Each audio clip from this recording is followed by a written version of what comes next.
সমূহ ৰাইজকে পবিত্ৰ দৌল উৎসৱৰ আন্তৰিক শুভেচ্ছা আৰু ভক্তিভৰা সেৱা জনালোঁ।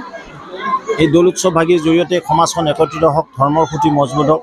প্ৰভু শ্ৰীকৃষ্ণই ঘুনুচা যাত্ৰা, ঘুনুচাৰ ঘৰলৈ যি যাত্ৰা আৰম্ভ কৰিছিল, সমগ্ৰ ভাৰততে সনাতন সংস্কৃতিৰ ৰাইজসকলে তেতিয়াৰ পৰা বৰ্তমানলৈকে এই পবিত্ৰ তিথিটো ফাগুন মাহৰ যি পূৰ্ণিমা তিথি হয়, এই পূৰ্ণিমা তিথিত দৌল উৎসৱ ভাগি আয়োজন কৰিছে।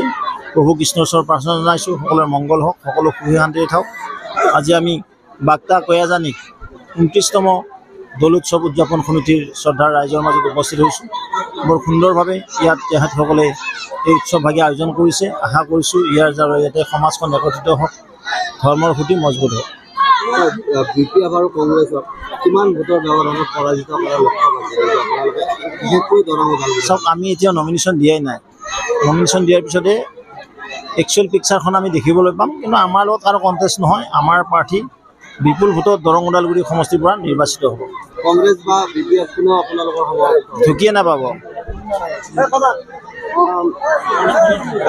বৰপেটা সমষ্টিত দুলু আহমেদে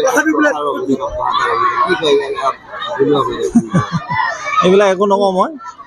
তাত কংগ্ৰেছত থাকিব AIDF আৰু অসম গণ পৰিষদ।